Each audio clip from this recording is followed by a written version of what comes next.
Good morning, students. How are you, beta? Hope you all are fine and safe at your home. Beta, in previous video we have started lesson number 7, that is the temperate grassland, the prairies.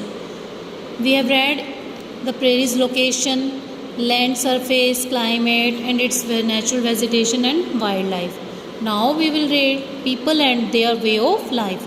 जो prairies के लोग हैं और उनका रहन सहन है उसके बारे में आज हम पढ़ेंगे. ठीक है बेटा. The soil is, let's start. The soil is dark and fertile.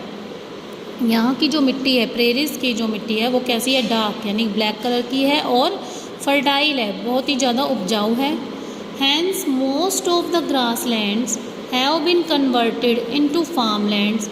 जो यहाँ के ग्रास लैंड्स हैं उसको किस में कन्वर्ट कर दिया जाता है? फार्म लैंड्स में, यानी कि खेतों में कन्वर्ट कर दिया जाता है.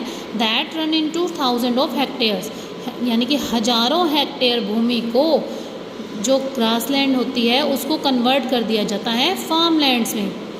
The primary occupation in the prairies is agriculture. यहाँ के लोगों का जो मुख्य व्यवसाय है, प्रेरीज के लोगों का मुख्य व्यवसाय क्या है? एग्रीकल्चर. ठीक है, खेती करना. Important crops grown here include. और जो यहाँ की मुख्य फसलें हैं, महत्वपूर्ण फसलें हैं, उसके अंदर क्या क्या शामिल होता है जो यहाँ उगाई जाती हैं?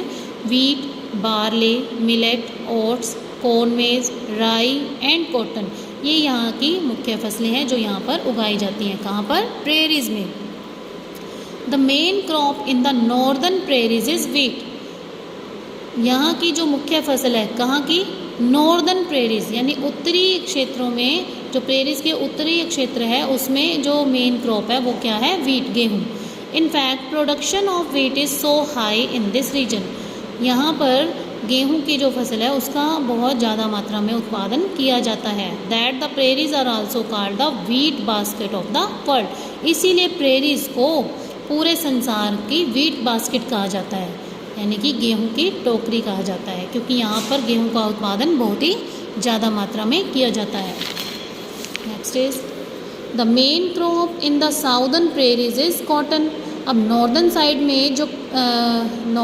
में जो प्रेरीज की मेन क्रॉप है वो क्या है? वीट. बट साउदर्न साइड में जो मेन क्रॉप है वो है cotton. Tilling, ploughing, sowing, reaping and harvesting are mostly done with the help of modern machine. और जो खेतों में बुआई, खेत जोतना, बीजना, रोपना का जो कटिंग करना, ये सब कुछ मॉडर्न मशीन से काम किया जाता है. Grains are stored in silos.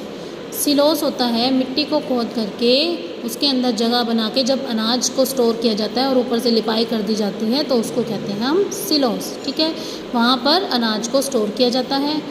In the eastern part of the prairies corn is the main crop. अब देखिए, नॉर्दर्न साइड में जो मेन क्रॉप थी वो क्या थी? वीट. साउदर्न साइड में जो मेन क्रॉप है वो कॉटन. और ईस्टर्न पार्ट में, जो प्रेरीज के ईस्टर्न पार्ट में जो मेन क्रॉप है वो क्या है? Corn. Okay. In the western part the land is हिली एंड रिसीव स्कैंटी रेनफॉल. अब बात रहेगी वेस्टर्न पार्ट की, कि वेस्टर्न पार्ट में जो यहाँ की प्रेरीज की जो लैंड है वो कैसी है? हिली है, पहाड़ी इलाका है वहाँ पर, और वहाँ पर बारिश जो है वो बहुत ही कम मात्रा में होती है. Animals rearing is an important occupation in this reason.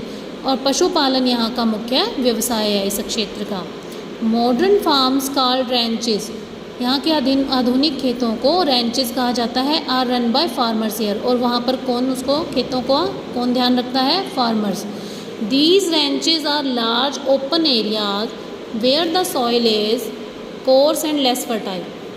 भी रैंचेस एक्चुअल में होते क्या हैं? ये एज लाइक एज फार्म्स होते हैं, यानी कि फार्म की तरह ही होते हैं, लेकिन इसी तरह से ही जिस प्रकार से फार्म होते हैं, बहुत बड़े बड़े खुले खुले खेत, उसी तरह से ही एक लार्ज ओपन एरिया होता है जिसको रैंचेस कहा जाता है. बट वहाँ की जो मिट्टी है वो मोटी होती है और वहाँ की मिट्टी कम उपजाऊ होती है. Farmers rear cattle and sheep as these ranches for meat and milk. यहाँ के जो फार्मर्स हैं वो क्या करते हैं? पशुपालन करते हैं, भेड़ पालन करते हैं. किसके लिए? मीट और मिल्क के लिए. ठीक है. Cowboys are animals herder. Cowboys जो होते हैं वो एनिमल्स चरवाहे होते हैं, यानी एनिमल्स को चरवाते हैं, चरवाहे कहा जाता है इन्हें. Who have the responsibility to rear cattle. उन्हीं की रिस्पॉन्सिबिलिटी होती है पशु पालने की. एट द रैंचेज में. The huge farm houses at these ranches, जो बड़े बड़े फार्म हाउस होते हैं इन रेंचेस में, where the farmers live are called a होमस्टेड्स।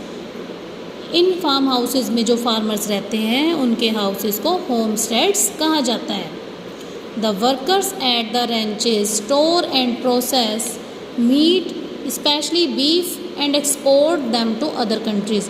यहाँ के जो रेंचेस में जो काम करने वाले लोग होते हैं वो क्या करते हैं, स्टोर करते हैं किसको, मीट को, यानी मांस को स्टोर करते हैं। स्पेशली बीफ यानी भैंस के मांस को, स्पेशली भैंस के मांस को क्या करते हैं, स्टोर करके रखते हैं।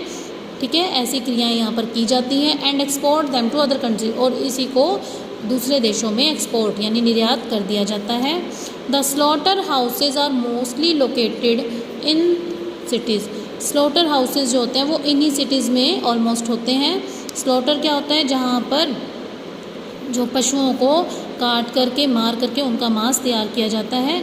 Chicago is an important slaughter centre. Chicago यहाँ का मेन महत्वपूर्ण स्लॉटर सेंटर है, जहाँ पर जो पशुओं को मार करके उनका मांस जो है वो तैयार किया जाता है। और ठीक है बेटा, hope you will understand this lesson. तो सभी बच्चों ने इस लेसन को अच्छे से दोबारा से पूरा कंप्लीट पढ़ना है और उसकी एक्सप्लेनेशन भी समझने की कोशिश करनी है। ओके बेटा, हैव ए नाइस डे।